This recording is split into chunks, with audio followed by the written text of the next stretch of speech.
Saya pikir Habib itu salah satu salah satu figur ya. Tapi kalau saya lihat lebih dari itu ya. Dia memang tidak senang umat Islam ini dalam arti kata ya, quote unquote ya, yang benar-benar concern ya menjaga keutuhan NKRI ini bisa dekat dengan pemerintah gitu loh ya. Otomatis karena itu darah itu sudah mengalir dari semenjak saya dilahirkan. Jadi ya nggak akan bisa berhenti seperti Habib Rizik. Jangan diharap bisa berhenti, nggak mungkin.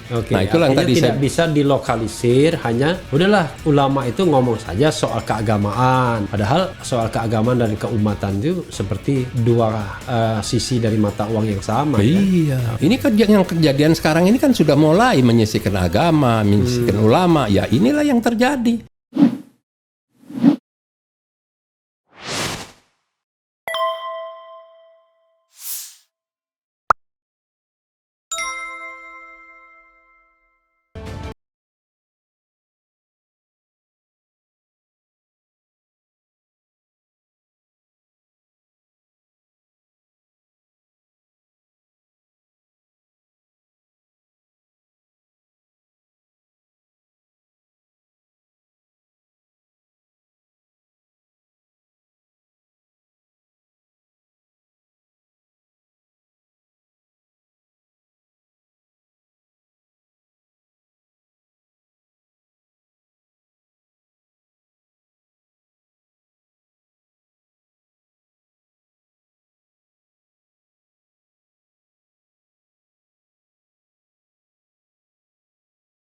Oke. Tumpah ruah di sana. Nah, bagaimana dibilang itu kebijakan tidak berseberangan, tidak bertentangan kalau sudah semua hampir ulama ada di situ? Oke. Nggak ada ulama yang tidak ikut saat itu semua. Termasuk dari NU, dari Muhammadiyah. Semua. Kalau di acara kita, acara 14.212 itu kan hanya bajunya saja yang tidak kelihatan. Banyak PNS, banyak semua. Oke. Dan semua dari unsur organisasi keagamaan. Semua. Iya. Jadi di situ tidak bisa diklaim bahwa ini hanya misalnya mewakili komunitas kelompok organisasi agama tertentu. Tidak ya, semuanya ya. Tidak. Bahkan waktu istimewa tahun 2000 bukan istimewa, waktu reuni 2019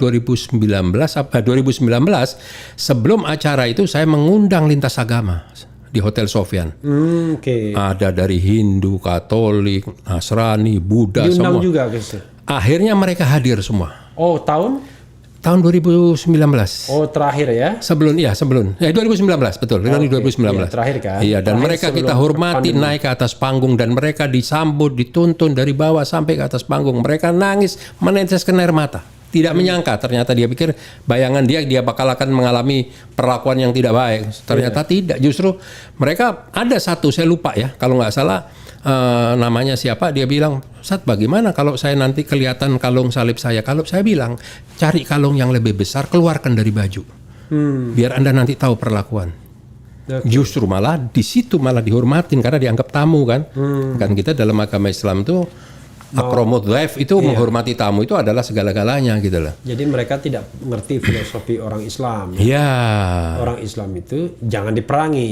Betul. Kalau diperangi ya pasti melawan. Betul. Tapi kalau dihormati akan lebih hormat lagi. Betul. Gitu. Ya sama lah kejadiannya sekarang. Kita ini kan tidak pernah dibuka ruang untuk diskusi kan. Iya. Saya 2017 ketemu dengan Pak Jokowi di istana. Waktu itu dengan Bahtiar Nasir, dengan Zaitun Rasmin dan bukan di jalan ketemunya di sana. Enggak, khusus kita diundang. Yang saat itu inisiatifnya Pak Wiranto.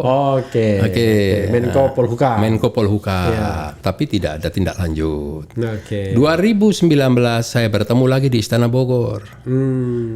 Itu bahkan dahsyat 2,5 jam dari mulai sholat sunnah sholat sunnah, setelah itu sholat lohor berjamaah, setelah itu di ruang kerja Pak Jokowi menyatakan bahwa saya tadinya disiapkan ruang meeting tapi saya nggak mau. Itu tahun berapa itu? 2018.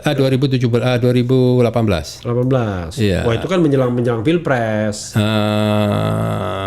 Belum ya, masih ya.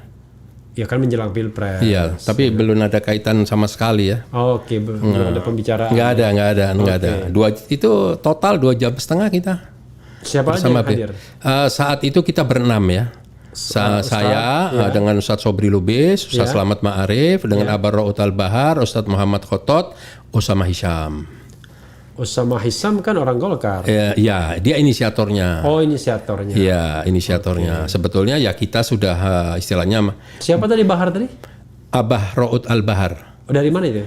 Dia itu sebenarnya dia salah satu tokoh senior di Az-Zikro ya. Oh, Tempat Sultan Arifin Ilham. Arifin Ilham. Ya, Oke. disitulah kita terjadi diskusi saling membahas ini itu. Tapi ya Pak Jokowi didampingi oleh siapa? waktu di ruang kerja kalau saya nggak salah sendiri ya. Oke. Nggak ada Pak Pratik. Pratik. Iya, waktu makan ada Pak Pratik, ada Teten. Ada Pak Teten. Iya, ada. Oke. Tapi waktu 2017 itu jelas-jelas Pak Jokowi menugaskan Pak Wiranto evaluasi, diskusi, tindak lanjut permasalahan ini semua. Oke. Tapi ya Waktu lagi-lagi itu dibicarakan apa? banyak hal lah ya. Yang menjadi main concern Ustadz apa? Saat itu kasus Ahok. Terus Kan 2018 sudah selesai. ya, terus kriminalisasi terhadap Habib Rizik. Oke. Ya, kenapa saya bilang kriminalisasi? Jadi beberapa kali ada acara-acara khusus, ya, acara semi kenegaraan, termasuk waktu Raja Salman datang berkunjung ke DPR itu nama Habib itu sudah masuk di list sebagai tamu, tiba-tiba dicoret, last minute dicoret, begitulah. Oke. Nah, itulah banyaklah terjadi kebuntuan, gitu. Jadi ada pihak-pihak tertentu yang memang ingin menjauhkan Habib dari istana, kira-kira begitu. Saya pikir Habib itu salah satu figur ya. Tapi kalau saya lihat lebih dari itu ya. Dia memang tidak senang umat Islam ini dalam arti kata ya, quote unquote ya, yang benar-benar concern ya menjaga keutuhan NKRI ini bisa dekat dengan pemerintah gitu loh ya. Jadi memang selalu diciptakan ya. Contohnya seperti sekarang kan. Oke. Buzzer di ternak ya kan. Bagaimana sekarang kita mau bilang mau anteng mau Peternakan buzzer tuh pusatnya di mana? Saya pikir semua mereka punya sarang-sarang ya. Iya, jadi bukan rahasia sebenarnya. Sudah banyak orang lihat gitu keluar masuknya di mana gitu. Luar biasa Ustaz. Saya nanya yang paling nggak mutu pun dijawab dengan serius juga. Lah habis kaget. Satu saat saya kok ini masuk ke sini.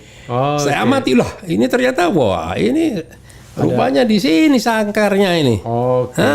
Boleh minum Mas ya? Boleh dong. Saya boleh menuangkan teh lagi Ustaz. Aduh, terima kasih. Ustaz rupanya tidak minum teh, tapi saya minum teh Ustaz. Nggak apa-apa. Ya? Gitu. Oke, sekarang ya, kondisi kan sudah seperti ini Ustaz.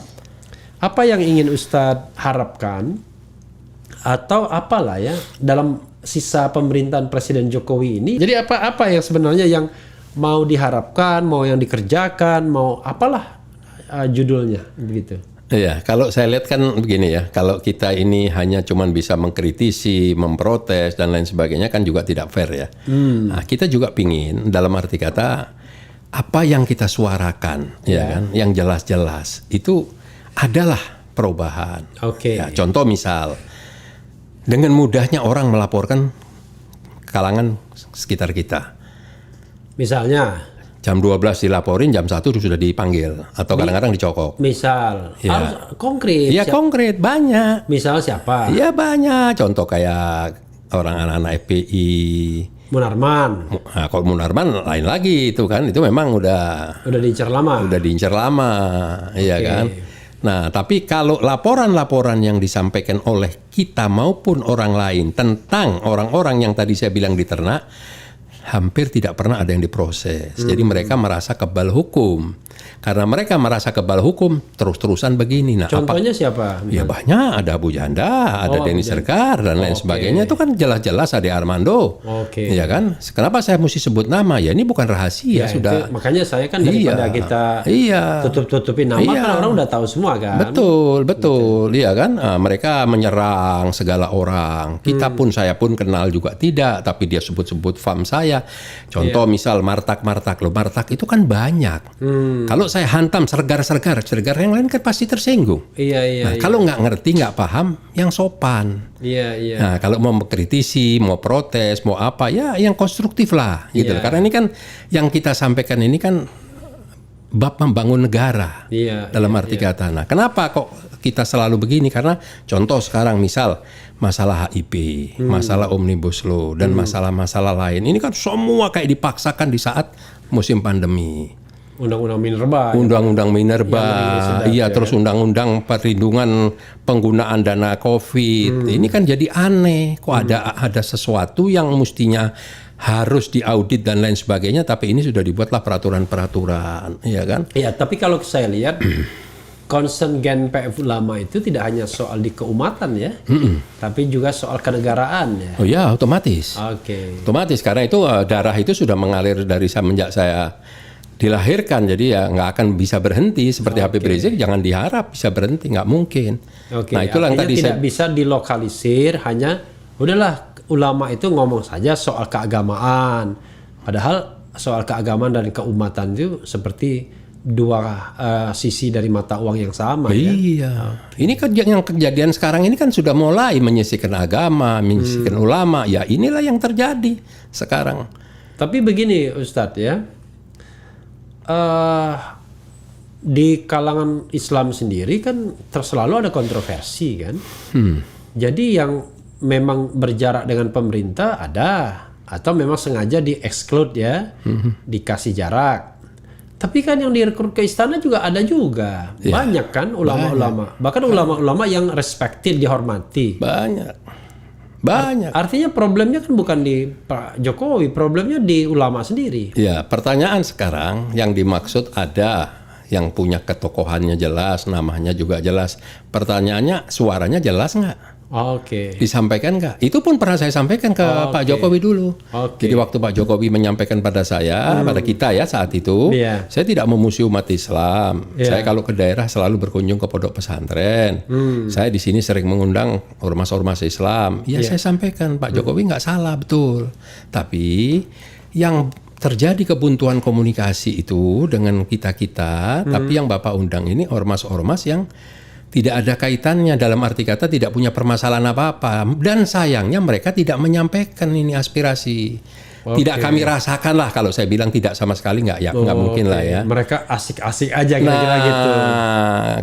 Mungkin asik-asik aja mereka, nggak juga dikutak-atik negara ya kan. Sementara yang direpresi ini yang bermasalah ya, kan? Kalau kita misal ada waktu mulai kita dideketin saat itu oleh Pak Wiranto, kita mau dipertemukan, itu yang kita siapkan bukan baju sama jaket sama jas sama peci. Bahan apa yang akan kita diskusikan. Nah, mungkin di kelompok yang berbeda ini, wah ini besok ketemu presiden nih, kita mesti rapi, mesti begini. Ya udah, salah rahat-rahatan saja kalau menurut saya. Ini versi pribadi saya, maaf ya. Saya tidak mengecilkan, tidak mengkerdilkan apa yang pernah dilakukan oleh para ormas-ormas dan lain sebagainya. Tapi kan pasti kita bisa merasakan perubahannya, gitu lah. Nah, kalau seandainya itu disampaikan, ya kan, oleh para ulama, saya yakin Pak Presiden pasti akan melakukan perubahan. Dan itu keluar dari ucapan beliau waktu di Bogor. Ucapannya apa? Waktu saya mencoba mengelaborasi permasalahan kasus Habib Rizik, itu keluar dari Pak Jokowi sendiri bahwa wah kalau gitu memang saya selama ini mendengar sepihak. Itu keluar. Saya tidak mungkin berani ngomong kalau tidak real. Bahkan yang kedua, beliau nanya apa yang harus saya sampaikan. Ya kan, ya menurut saya yang sampaikan kepada aparat. Saya bilang begini, Pak Jokowi, ini negara hukum. Saya mohon apabila ada permasalahan baik terkait dengan Habib Rizik atau bukan terkait dengan Habib Rizik yang memenuhi unsur hukum, silahkan diproses hukum. Tapi yang nggak ada, tolong jangan diada-adakan. Nah, kalau seandainya Bapak pernah mengundang beberapa petinggi dalam arti kata ya, dari mulai kepolisian, TNI, Menko Polhukam dan lain sebagainya, itu pernah terjadi. Diundanglah mereka untuk membahas permasalahan Habib Rizik. Tolong Pak, sekali-sekali berikanlah dari kita kesempatan untuk menyampaikan informasi versi kita. Tapi di depan mereka. Silahkan mereka dihadirkan. Itu malah yang saya tawarkan. Nah, jadi supaya Bapak mendengar benar-benar dua pihak yang jelas. Karena Bapak sebagai pemimpin negara, Bapak adalah presiden kita juga. Itu ucapan saya, nggak kurang nggak lebih. Jadi sebenarnya menurut Ustadz ada upaya untuk disinformasi kepada presiden mengenai Habib Rizik. Atau ada pihak-pihak yang ingin memberikan citra yang buruk kepada HRS di mata presiden. Ya pasti, Gitu. pasti. Bagaimana Jadi, motifnya politik. Motifnya politik gitu loh, karena kan konkretnya kan Habib itu kan selalu tidak mudah ditundukkan, tidak istilahnya dia lebih senang dengan oposisi, mengkritisi dari luar. Nah ini mungkin pemerintah yang sekarang ini tidak siap untuk hal ini. Gitu, kalau pemerintah sebelumnya kan ya itu normatif saja gitu loh. Oke, Iya kan? santai. Ya. Santai, kan sebenarnya nggak perlu repot. Kalau mau nggak repot, ini juga bisa nggak repot. Ada majelis Tapi ulama. kan kalau nggak repot kan nggak ada kerjaan. Nah, itu. Luar biasa. Tidak ada kerjaan dan tidak ada kenikmatan. Tidak mungkin, ada kenikmatan, tidak ada pemasukan. Mungkin, tapi Ya pastilah dari pasti mana? Dari mana mereka bisa hidup senang-senang begitu kan? Mana ada orang mau setiap hari kerjanya menghujat orang, memaki orang, menjelekkan agama segala. Bayangin ngaku Islam, menjelekin Islam terus nggak berhenti-berhenti. Kalau Ini tidak- komunis kalau saya bilang. Oke. Pasti komunis, nggak mungkin. Itu kan gaya-gaya komunis tahun 60-an sekian. Oke.